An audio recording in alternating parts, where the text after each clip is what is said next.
on a subreddit of the Prince of Egypt, and it is wild. Actually, maybe we should talk about that. It's fucking wild. What's so wild about the subreddit of the Prince of Egypt? Yeah, I think your imagination is right. Well, What? like what you're imagining is right on the subreddit. A bunch of racist shit? Everything. Oh, yeah, okay. It's all over the place. It's crazy. But it's a subreddit. The Prince of Egypt unintentionally makes God look bad. Oh, yeah, you were And saying that earlier. the person started their thing, and then just the comments going down. It's just some wild shit. I'm going to bookmark it because I want to come back to it. Welcome to Reddit, ladies and gentlemen. It's crazy. If you've never been on Reddit, don't. Maybe. Fucking crazy. Oh, yeah. We can talk about the movie last night. I mean, now we got 1 minute to talk about it. Weapons. See it in theaters. Actually, worth it to see in theaters. It was good. If it's still in theaters by the time this episode comes out. I think it might be. I think it would be. There's still a lot of show times when I looked. Yeah, that's fair. Yeah, no, it was good. It was really good. I honestly think I liked Barbarian more personally, but I'm kind of, I don't know, in between on that. I will say the thing that I appreciate the most is knowing who Zach Krager is, the guy who created it and also did Barbarian, knowing that he came from the Whitest Kids You Know, a sketch comedy group, and like you can really see that humor of influence inside of his horror films, which is awesome. yeah. Oh, sorry, let me. Because it breaks the tension of the horror in a great way, but also comedy presented in the right container and right form can be really tense and really horrifying as well. Mm-hmm. Well, the movie is unsettling more Yeah. than scary, Yes. which was cool. Mm-hmm. I like that better. Yeah, same. Yeah. But yeah, I recommend it. It was good. Mm-hmm. The hype is there, and I think it's there for a good reason. Very good reason. Very, very good reason. Mm-hmm. Go see Weapons. All right. Now at your local AMC theater or Regal. We're not sponsored. I wish that'd be cool. Money. This is Tommy. This is Jacob. This is Tommy Tom and Jacob's Jacob's mixtape.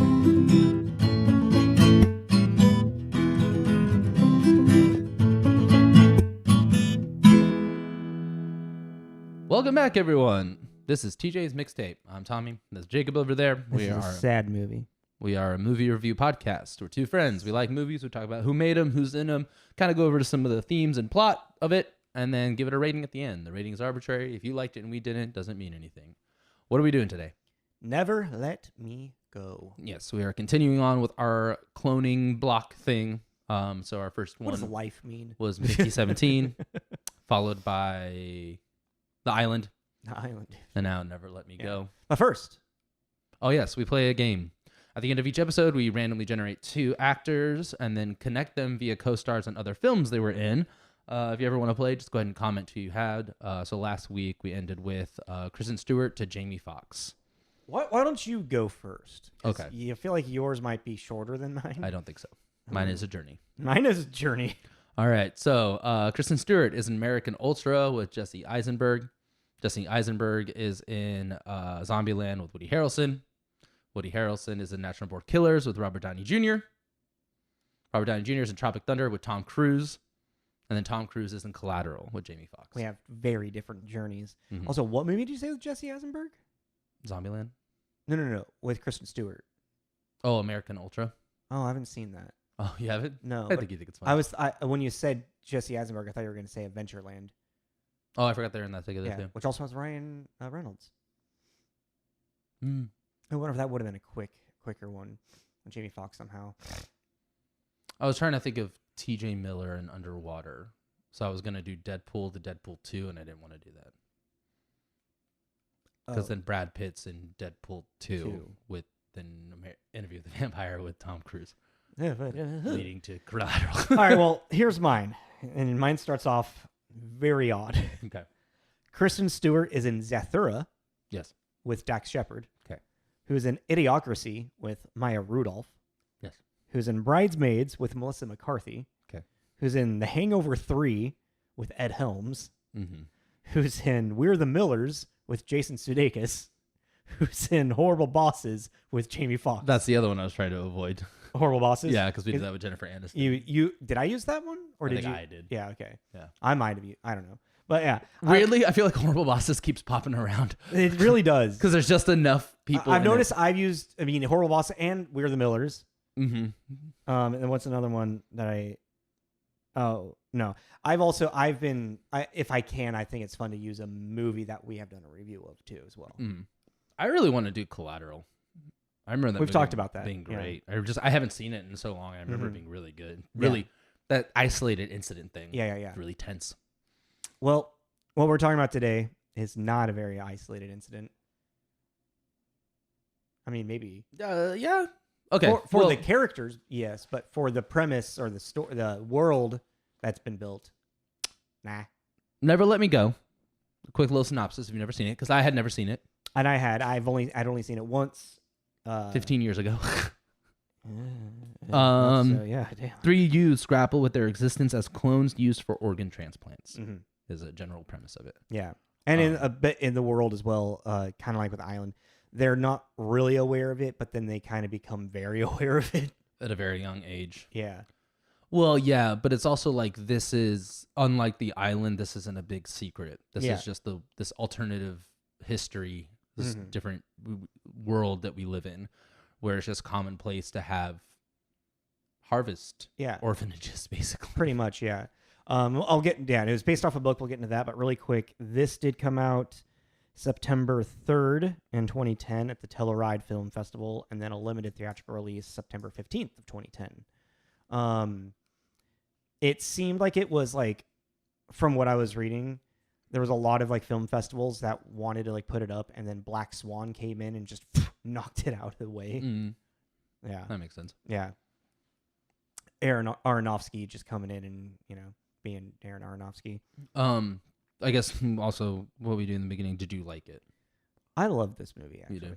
I really, I like it a lot because of the performances more than anything.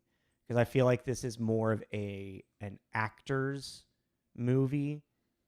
Well, yeah, very dialogue and scene work type stuff. Which reading into the history, it's also really cool how the rehearsals were done with this. And it just happened, and it has that existential, contemplation of what does one do with one's life if one's life is to be so short, with that knowledge, and yeah, it's literally what we should be talking about when we're having a movie about clones, not explosion, blah, blah, blah, blah. But so this is based off of a novel written by Kazuo Ishiguro, who also he's won the Nobel Prize in literature. Like he's regarded as like one of like modern days like best writers. He's a Japanese-born British novelist. And then I have 2 other books that he's written that have been turned into movies. One that's coming out soon, A Pale View of Hills, which is one of his earliest books. And then The Remains of the Day, which is a mid-'80s, early '90s movie. I can't remember. It stars Anthony Hopkins.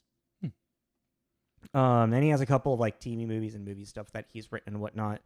But his exploration of the story on this was an idea of what if after the nuclear like invention, like the nuclear bomb, if the uses in scientific discovery, instead of going towards still more in warfare, they went more towards in the medical sciences and focused more on cloning, which is why the premise of this movie sets place more in the 70s, and it's like it has that like little title drop at the beginning. It's like in 1960, blah blah blah, humans be found to cure for all things by blah blah blah.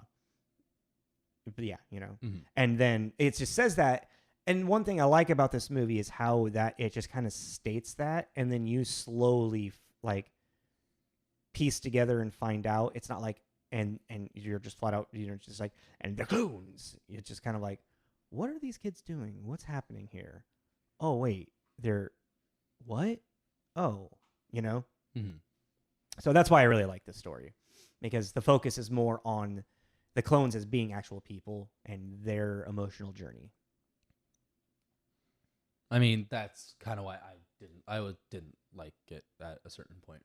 I was really into it until we got into the love triangle stuff more, and then I kind of started checking out because then I felt like You don't like love stories.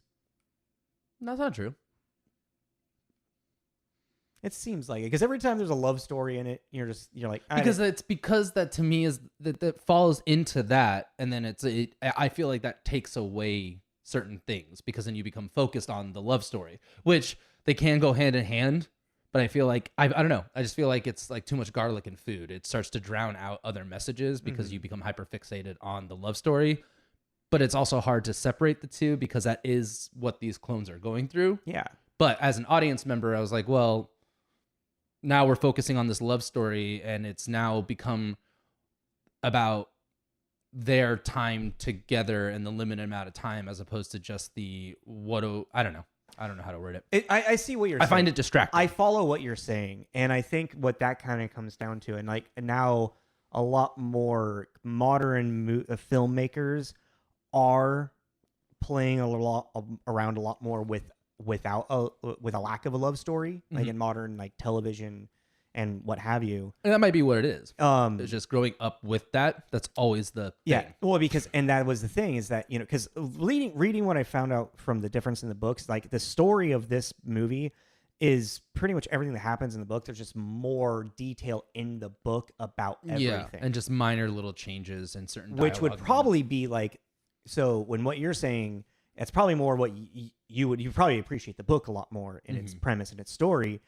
And it makes sense for 2010 that one of the bigger focuses that they would put into a movie is more of the love triangle story. Because that's what modern at that time and more that's what audiences want to watch is a struggle of love. Well, yeah, and I think that's what it is and if I go into a movie and that is the point. That is the point of the movie. Like, what is that speaking of Andrew Garfield, what is that new one that he's got with Florence Pugh?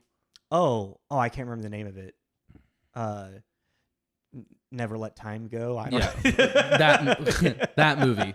Like, that movie is about a couple dealing with a sickness. So that movie is a love story with this conflict. That is the point of this. This is talking about what does it, again, the cloning thing, what does it mean to be human? And have this limited time. And you're like, okay, and these kids are dealing with this crisis and them coming to age in this world and how they're going to deal with it. Yeah. And then it gets sidetracked with this whole love triangle thing. And then I just find that really boring. I see what because I always took it as, we'll get into like, we'll talk, we're jumping to the end already. Is that with this, that the point of them being in love is, what they're saying is that that's one of the things in such a short period of time of life. One of the things that is most important is to find a love. Yeah, I mean, I understand that. Yeah, and I understand that's what they're going for, but it just didn't. It made me uninterested. It's the same thing with. It's actually kind of the same thing. It was almost the same, like almost timelines with Mickey 17. As soon as the story went into this other, it's like it went to this action sci-fi thing. I was like. Well, we were kind of. I feel like this movie stays very grounded, and it doesn't really have a big shift. No, not like in the sci-fi action movie way, but it just. I don't know. Well, let's go into director and writer and starring and whatnot. Director, I can't read my handwriting. Mark Romanek, who really is more well known for a lot of music videos for songs that. Weirdest thing too. Because it's all like it's all over the place. Yeah, and it's like most of it's music videos, but it's like usually when we do this, we see music videos, and then it goes into movies. But it's like no music videos, and then splash of movie, and then more music videos forever. Yeah. It's like one of the only movie on his list that really stuck out to me was 1 Hour Photo. Yeah, even then it's like I had a hard time finding movies because there's so many music videos. But like ABC, Love Conquers All, I thought that was cool. Well, he's done like David Bowie. He's done Madonna, Lenny Kravitz, like Iggy Pop, like Morrissey, Nine Inch Nails, REM, Michael Jackson, Sonic Youth. It's crazy. Like he's done it. Beck. He's done all like he did Criminal for Fiona Apple. Some of the biggest music stars of all time he has directed a music video Yeah, for. and like some of their biggest songs, like "Makes Yeah. It Great," "I Try." Yeah. It's crazy. Yeah. It's really because we've seen a lot of music video directors in this, and it's like the random offshoot and stuff. But it's like Yeah. he did Johnny Cash "Hurt." Like it's just okay. Which, I mean, with a music video, what you're doing is you're creating a lot of imagery, Mm-hmm. and I feel like that's one thing that you can see that he accomplishes in this film is the imagery of everything. you Yeah. know? And the music was really great too. I meant to write down who did that. Oh, actually. yeah. And then we have our writer, who we have done before. Yes, Alex Garland, who we did in episode 246 of 28 Days Later. Yeah. He also wrote Men and Civil War. The story with this is actually pretty interesting because apparently him and Ishiguro are Like friends. really good friends. And he was kind of like a sounding board for Ishiguro while he was writing it. And then once Ishiguro finished the book, Alex Garland's like, so can I make a screenplay now? Oh yeah, and a shout out to Rachel Portman, who was won an award at the San Diego Film Critics Society for Best Score. Oh, nice. Okay. Great score. Very Yeah. beautiful, very subtle. Really, it didn't spoon feed you anything, but it helped you carry. It really accompanied Yeah. everything, which Yeah. was nice. So yeah, go Rachel Portman. And then we got our starring, very young cast of only one kind of star at the time. Oh, Kiera. Because we got, so Carey Mulligan, this is kind of like her indie breakout role. She had one right before that, like she got nominated for an Oscar. Oh, Or did she that's win? right. That's right. I can't remember. Did she win? I can't remember if she won. But probably most recognizably for maybe like in Drive or Promising Young Woman recently. I really like her in Shame. Oh yeah, Shame. Yeah, she's one of those actresses that her acting ability like made me like kind of fall in love with her. Like I love watching Carey Mulligan. Yeah, no, she was really. She's just she has this openness and vulnerability to her. When she apparently was a big fan of the book, and this is like the role that she wanted to work in, and you can feel it. Yeah, that she really is like committed to it. Yeah, became a passion project of hers. And then we have up and coming Andrew Garfield. What was your first Andrew Garfield movie? Amazing Spider-Man.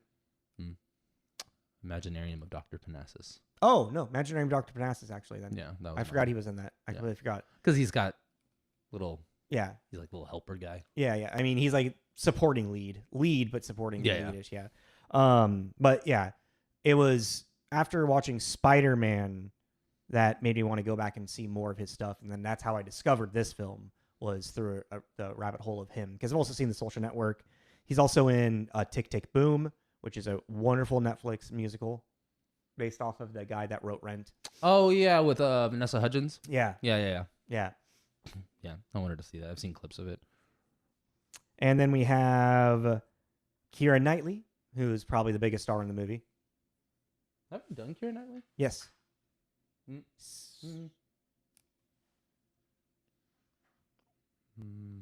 Do you want an actor or do you want me to say it? Actor. Steve Carell. Oh, Friend for the End of the World. Seeking a Friend for the End of the Yeah, World. Yeah. Okay.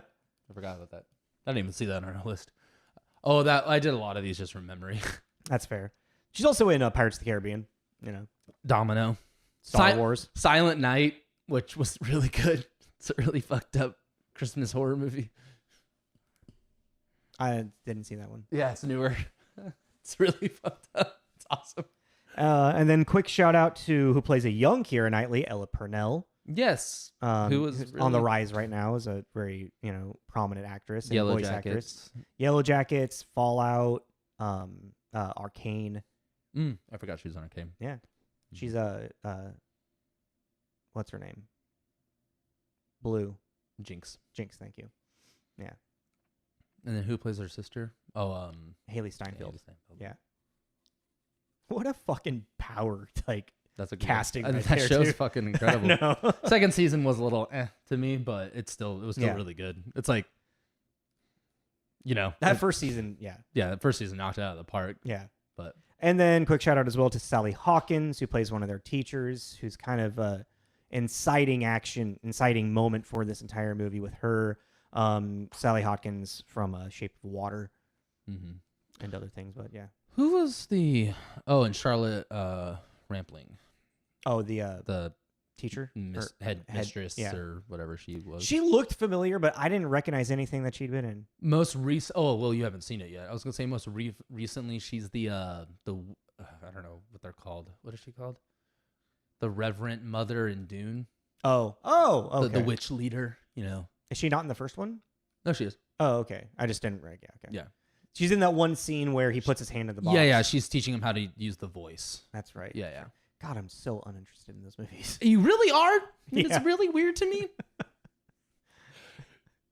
Because they're pretty fucking good. I really just there's one scene. There's one scene I want you to see. I want to watch the fight scene with Austin Butler. That's the scene I'm fucking talking about. Because that scene, especially in theaters, blew my mind. Fair. That scene was so cool. Fucking Gladiator in space. Let's go. Like, that's what they should have done with Gladiator 2. Been like, fuck it. We're going to go to space.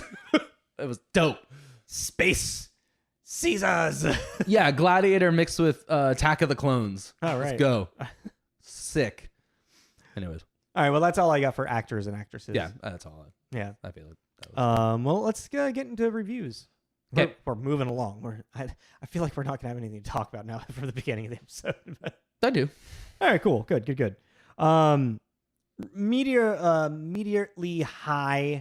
Moderately high scores for this.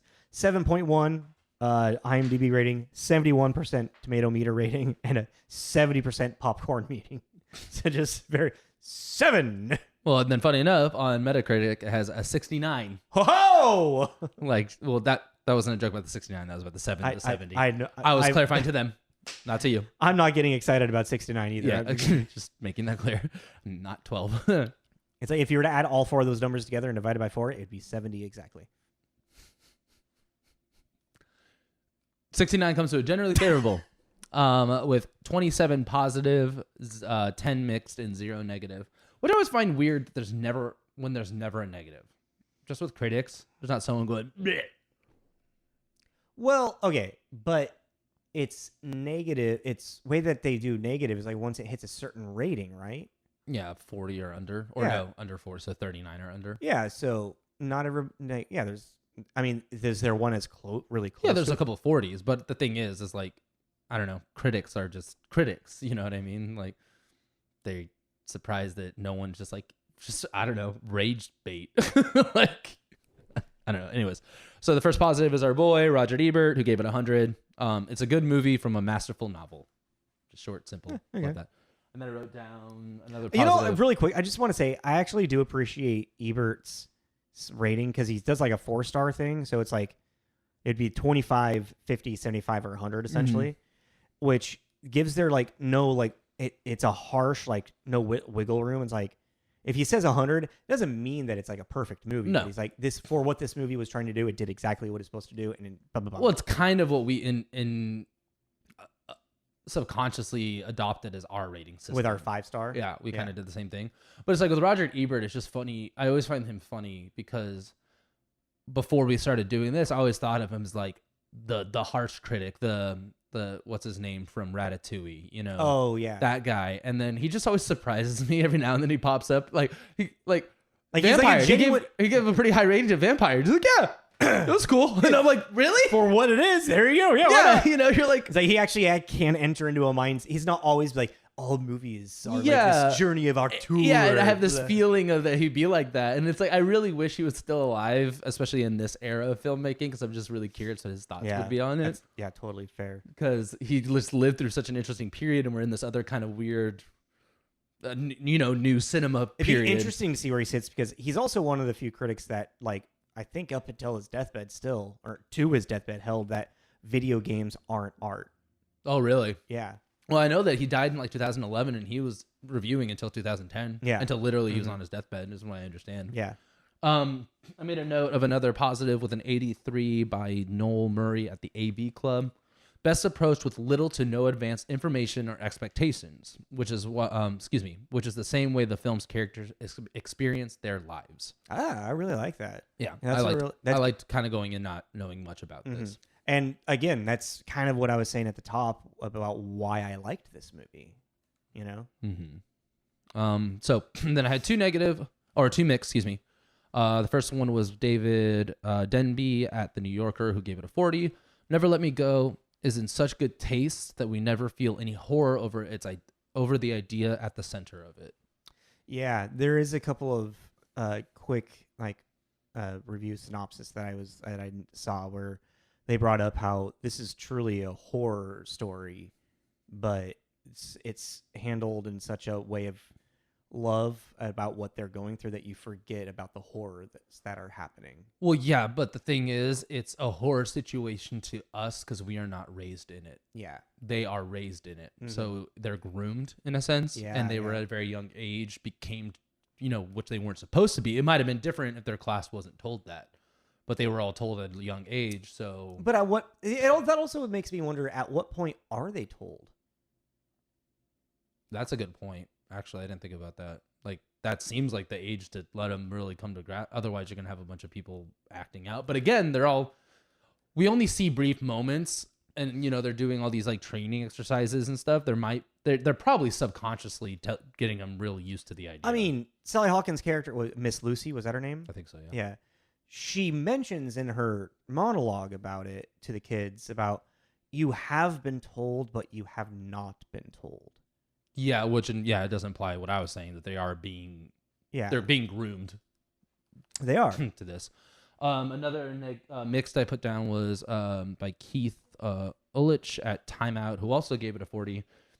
And this one I kind of agreed with a lot. The stylistic conceit of keeping us entirely with the clones so that we are as ill-informed as they are and never get to meet their powerful oppressors only reveals what an empty-headed abstraction this tale has been from both page, frame... Excuse me. I'm having a hard time here. Both page and frame one. Basically saying that because we're following them, we don't really get the whole idea of, the levity. The world of it. But I'm like, that's kind of... I like that. Yeah, it's kind of... To me, that's kind of the point. It's 100... Yeah. As we're supposed to be... It's an isolated incident. We're supposed to be going through this journey as if we are the clone. We're delicately holding their hand through it. It's not like the island where it's like, get the man, explosion, And we do get one little bit of semblance of that when they go to visit Madame. Here are my paintings. We figured out what the paintings were for. The art was to see inside of our souls, the human soul thing. And they're like, no, it was to show that you have a soul. To show people. Well, and that was the other thing about the book too. Is that there was some situation where some mad scientist was pulling a Third Reich thing and trying to make the perfect species, and that's what. Oh, in the book. Yeah, that's what made the public kind of turn against them, and that's why the schools turned into the farms they became. Yeah, is because it just really villainized this whole procedure, this whole thing. Kind of like what they were doing. What happened with Mickey 17. Yeah. Actually, that's kind of what happened, which I thought it was kind of interesting.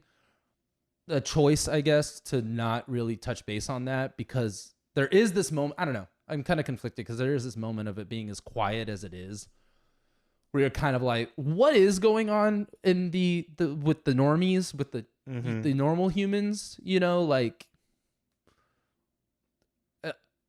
because even then, it's I think the intro says it's 1957 that something like that, yeah. That this technology is, we found the cure. Yeah. And I'm like, 1957 to what? 1994, 3, 4, maybe 5, something like that. Early mid 90s. I'm like, I don't know if we'd be okay with that.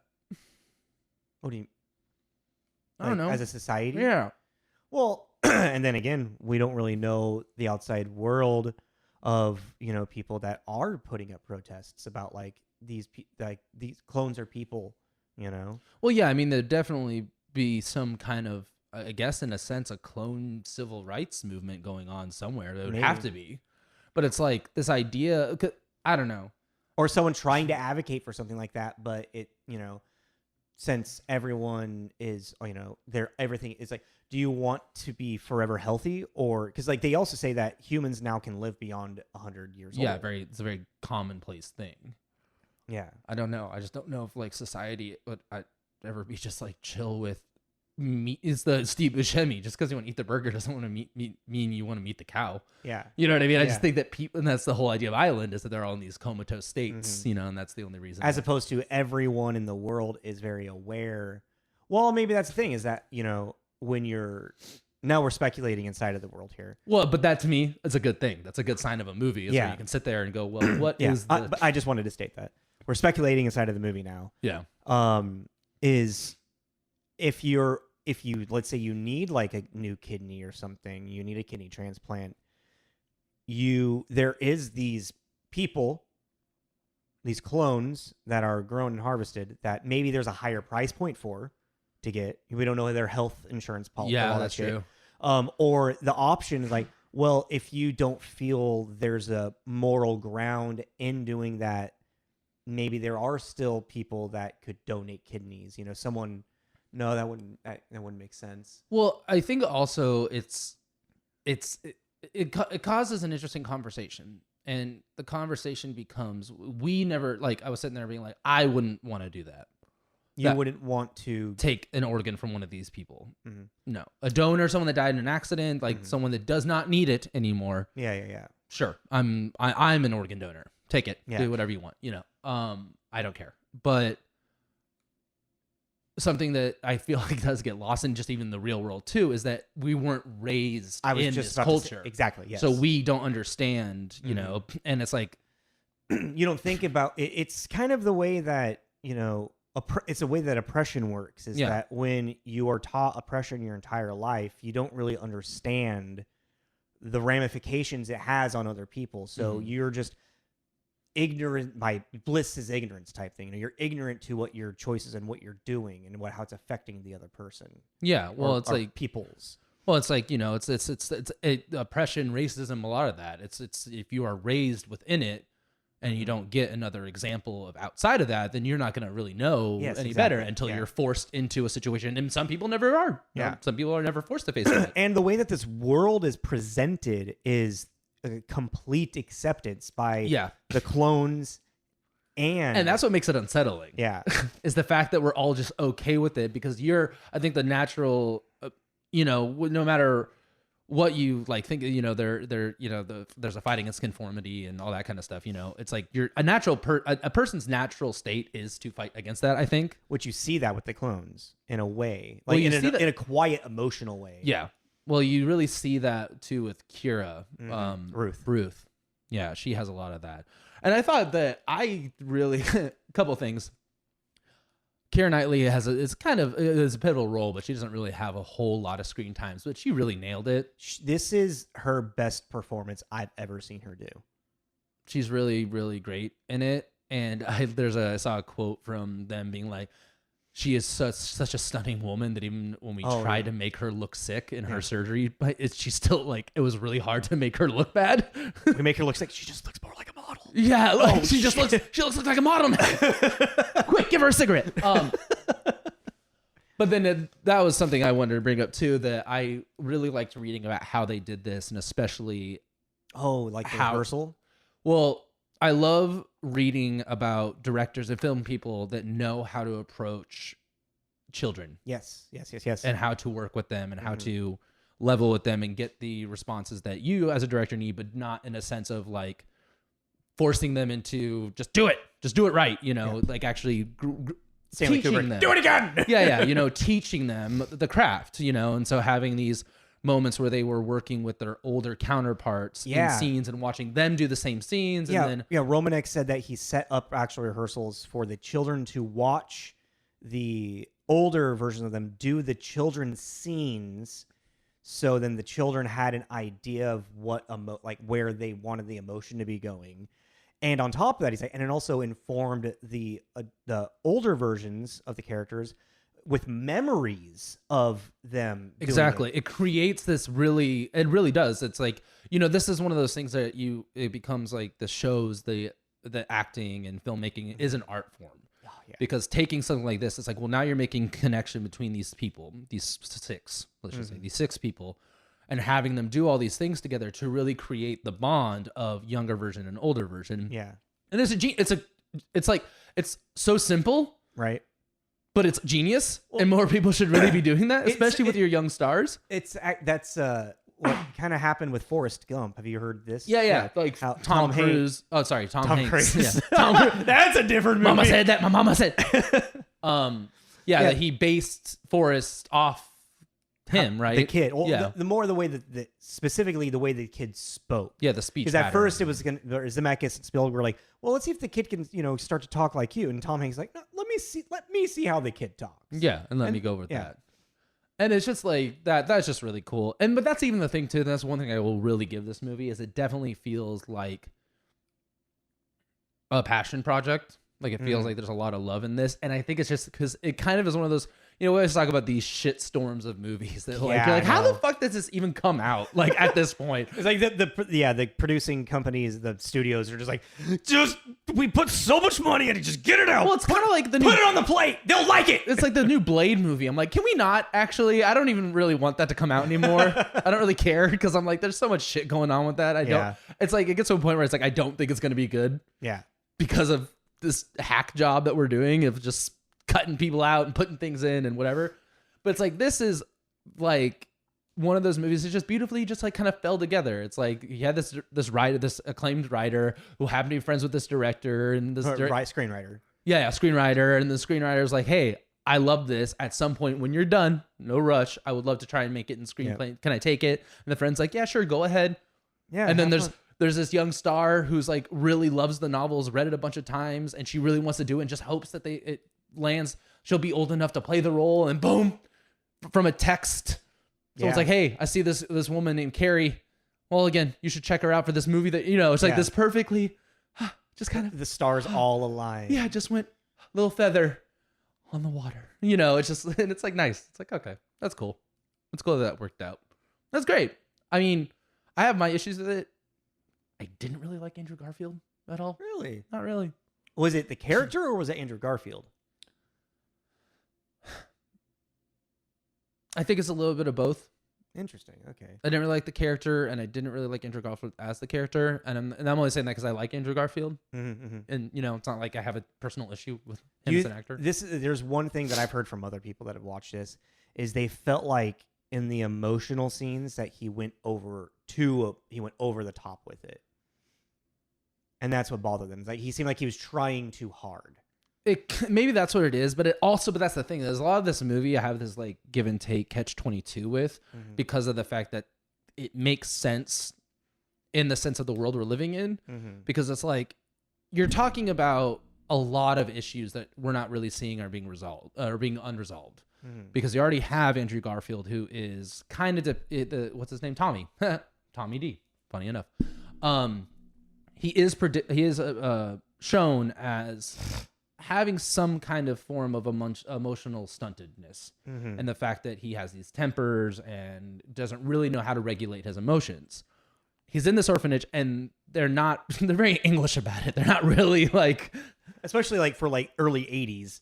Yeah, like he's acting out a lot, and he never really seems to grow out of that. And it's like, well, how would he? He's very stuck in this Arrested Development because he's constantly with the same people and not really being socialized outside of this. I feel like that's also a lot of the clones are just forever in a kind of, maybe I'll just be the ones from Hailsham because they do kind of that weird separate that difference. They show that the ones from Hailsham and the ones from the other schools like very different cultural vibes, Well, yeah, because that's the thing is Hailsham is unique in the sense that they are trying to give the children a loving upbringing and a childhood basically. Not a battery farm. Not a battery farm. A term that we learned. Yeah. And so it's like, it makes sense for Tommy to have this emotional stuntedness.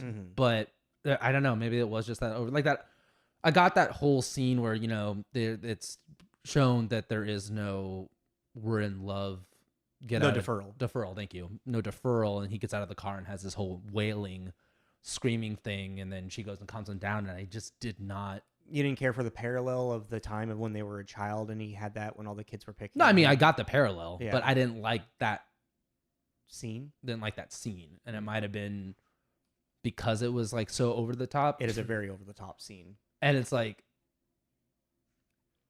I don't know, but that's also reading the book thing. That's how the book does the same thing, you know. And that's kind of it's just in a film way, or a film sense, it is a hard scene to capture and not make it feel over the top, not make it feel hokey, because what's happening in the writing sense is to show this parallel between Kathy and Tommy and how you see him at a young age have a freak out like that, and all the girls kind of laugh at him at the distance, and all the boys ran away, you know, making fun of him. But Kathy has the heart to go up and want to, you know, console him. And he, still in a fit of rage, you know, turns around so fast, hits her. So then we have this now parallel where the same thing's happening. And she now has the will and be all to go up and console him. And he can just be there with her and like let that moment explode as opposed to explode back at her. Yeah. I don't know. There's also this... And it's like, sorry, to finish my thought. It's like, it's hard to film that because it's such a big emotional explosion. And it's, I don't know, people, I feel like audiences don't really like to just see people break down like that. I just don't think it's, I don't think it's ever, I don't know. I just don't think it's ever, to me, it always feels like the emotion doesn't fit. Like, I don't know. I was thinking about, I don't really like that just yelling out into the void thing, because my first thought was when Vader fucking, I almost walked out of the goddamn theater. I hated that because it reminded me of Emperor Zurg in Toy Story 2. No. What came out first? Toy Story 2. Toy Story 2, I'm pretty sure. But anyway, that's kind of the joke, you know, because he's supposed to be Darth Vader parallel. I don't know why I brought that up, but anyways, he does this like no thing. The scream into the pit in Garden State. Yeah, and it's like, to me, it's like I feel like you could like take a couple examples, and if you moved around certain things, like the wailing from Vader would make more sense because he has just really tapped into the dark side, and he would just be destroying shit out of anger. Not no. They just wanted James Earl Jones to go no. I mean, shit is just getting destroyed around him, but yeah, but even that was kind of quiet. The robots are like slowly, you know, like crumbling. But I don't know. I just find it uncomfortable because even then, it's like there's this like whole true love thing, and then when she comes up to him, it almost feels like maternal. It doesn't even really feel like in this. Yeah, and with him, after he breaks down, the way she's holding him and everything, it feels more maternal than it does like romantic to me. And that could just be splitting hairs, honestly. I mean, and I admit that. I just took it more as just care. You know, whether you look at that as romantic, maternal, or you know. I mean, 100%. That's just how my viewpoint. It just felt very like coddling and like, oh, sorry. You've been hitting the mic a lot today, actually. No, I'm having a hard time. I'm having kind of like a weird, I'm not very aware of my body kind of day. You're transferred into a bug's body, or a bug transferred into a human's body. Like reading those reviews, like my mouth feels all.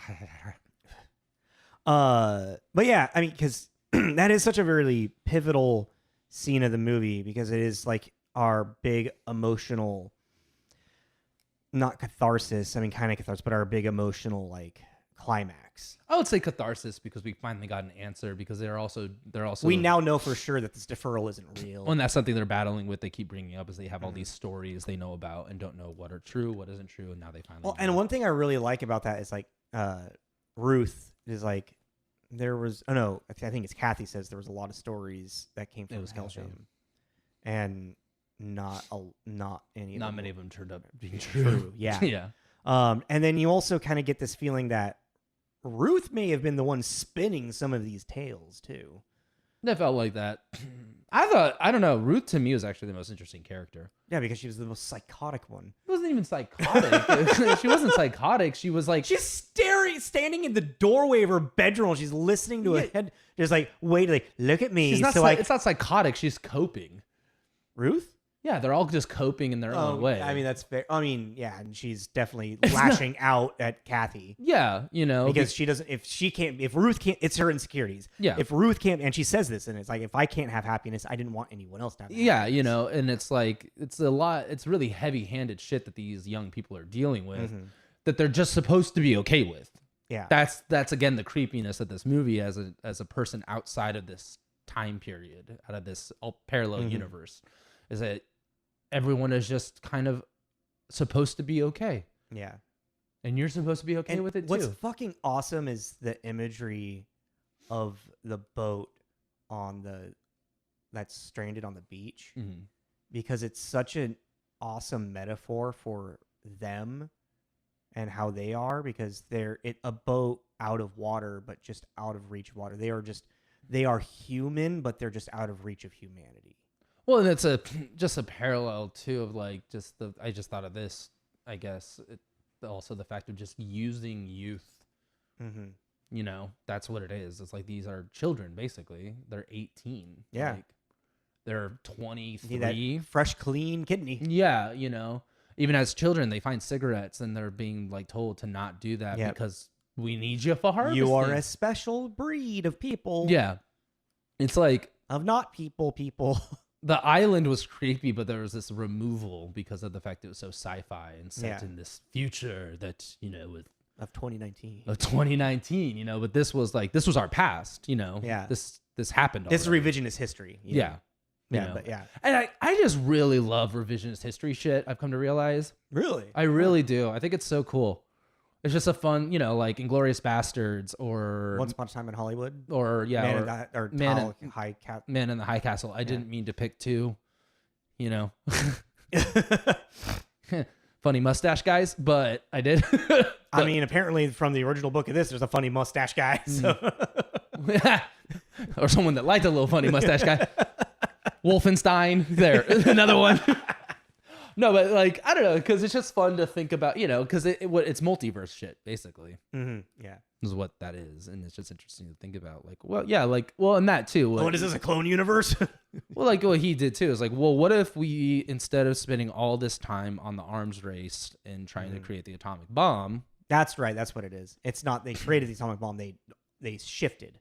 Yeah. It's like, instead during the war, they went, okay, well, let's do medical. Biological instead of chemical. Well, let's focus on saving people and not killing people, basically. Because that's, if you were to, that's where the idea would have started, instead of being this giant bomb that's going to eradicate. In this reality, Oppenheimer doesn't exist. Or Oppenheimer had a different doctorate. Yeah. And that is an interesting concept. Like, what if we did look into bio instead of atomic and chemical and that kind of thing? It's just an interesting concept. It really is. And it's kind of that's what makes it cool too, is the fact that we're not focusing on how did we get here. We are here. Yeah. Now what? It's just interesting. It's like we are here. We are here. There's enough information to understand the emotional journey of these characters, and enough of the world that there's just enough of everything where you can find a connection, because then you find yourself in these kids pretty much. Well, yeah, and this movie is very fun. It's a good example of something to really chew on after the fact. You can really sit there and really think about the consequences and the morality of it, because you can put yourself in the position of the children, but you can also put yourself in the position of someone that just lives in a society. Yeah. Like, it's really easy for me to say right now I wouldn't want to take those. But if you grew up in that society, you'd be like, why wouldn't you? It wouldn't be a second thought, maybe. Well, yeah, or it's like right now, because right now at this moment I'm okay. But what if I was going through kidney failure? Yeah.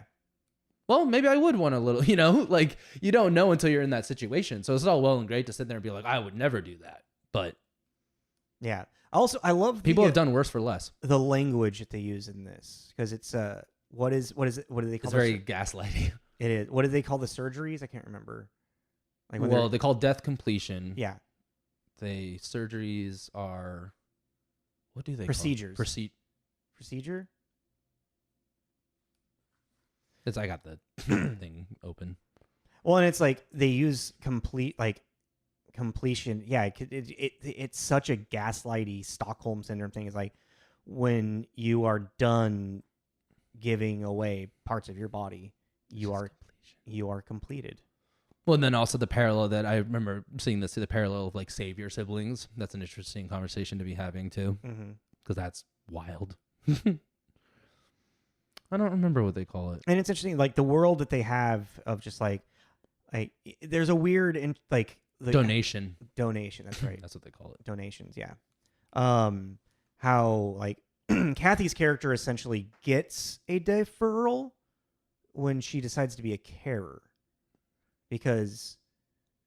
Well, that's also weird too. It's like you get this deferral to do all this thing, but then you sit there and you witness what happens to these people, and then they're like, "Oh yeah, by the way, it's your time now." Like that's just, I know, that's like insane. Because then it keeps it outside of the public's, like people outside finding humanity in them. Yeah, that the ones that are donating and going to completion, they only they understand each other's humanity, and nobody else can understand. Yeah, exactly. Yeah, and then by the time that's a very dystopic fucking thing. Yeah, but then by the time that this carer starts to have the thoughts about, well, maybe the system isn't working, they kill him.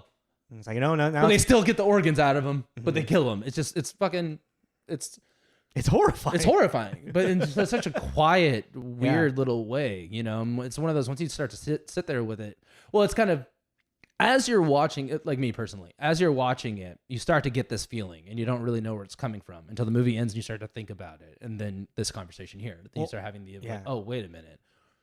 This is really and you really dystopian. And Kathy, her like final thoughts, talking about, wanting to see Tommy come across over the horizon. Yeah, but it's so much more about just like this acceptance of her fate than anything. And it's sad, but it's also it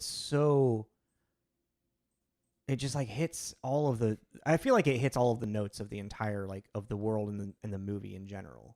Yeah, the story that we were just told. And it's such a I think because of what we were all just talking about.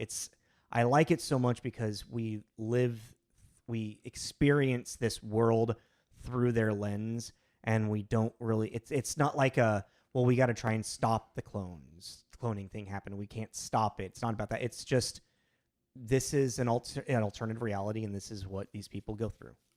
Yeah. And that's how it's going to be. The point of the movie is not how do we get these people the human rights, the clone rights, or I don't know, whatever terminology you want to use. Because then it starts turning too much into a parallel of like, what are you saying about our reality? Well, then it makes and it what too it's an dystopian. Allegory for us. Yeah. And then it really points. You're going to have to point out the dystopic nature of it, as opposed to it being kind of this subtle underlining thing. Us just witnessing it happening makes us then think about, well, what does the morality? What is human life? Well, it forces us to. What is existentialist? Well, it forces us to comply with it. Yeah. Because of the fact that we're just living in this world, it makes us a witness and part of it. Because there is no there's no hero to root for that's going to break this society and turn it. You're rooting for love, Yeah, you're just kind of complicit. There you go. You're complicit with the system and the flawed. Actually, it's not even really. I mean, we don't know enough. We don't know enough about. But yeah, we're complicit. But with it, complicity. It's not saying that we're complicit in the world that we live in. It's just we find ourselves complicit for that. That's world. What I'm saying. Yeah. Because we don't have another option. Yeah, but then that makes us kind of like reflect on our world in a different way. It makes us reflect on our world in a different way than if it was like take down the big society. Because it makes us reflect on what does it mean? What does it mean to be human? Makes us reflect it more in an existential way, as opposed to a sociological way. Yeah, exactly. Yeah, and that's I'm just gonna repeat it. It makes it that you have to look at the dystopian nature of it under a microscope, as opposed to this, where it's just like an underlining thing. Yeah, that you just kind of you're literally going with the flow of it, as opposed to pushing it. You're going with the flow rather than swimming upstream against it. You're just kind of like, okay. This is a movie, an example of a movie where I say like, like it become Brazil. You know what I mean? Yeah. really great art makes you reflect upon yourself, not just as a society, but reflect upon yourself as a person. And I think this movie has the power and weight to do that. Mm-hmm. And that's why it's definitely not a movie I want to watch every couple of years or so. No. But it's definitely like, I really do love this movie for what it's saying, what it's doing, because it really, it evokes something in you. You're not just on a ride, you're with it. Mm-hmm. It's making you feel. Did it make you feel? I think that's a good segue into what do you want to give it? At least a 4. I was going to say a 4 or 5. You want to give it a 4 or 5? Mm-hmm. I'll go up to that. I don't think it's a 5. It's definitely not a 5. It's definitely not a 5. No. But it is a very great movie. Because and I just know next week too, out of all the ones that we've done, this is the one that's going to really, that makes what is the point of a clone? Yeah. What is the point of this movie and what is the conversation we're trying to have? This is it. This is it. And I said that at the end of last week. It's like everything we were talking about, like, why aren't we having this conversation? We feel like we should be having this conversation. It's like, this is it. This is it. This movie really hits it on the head. Yeah, so I say a 4.5. Yeah. Word. I did pull up our Connect the Stars. How do you feel about Tessa Thompson and Anne Hathaway? Yeah, sure. Cool. All right. Wait. Hold on a second. They might be in a movie together. Is Tessa Thompson in Ocean's 8? I don't think so.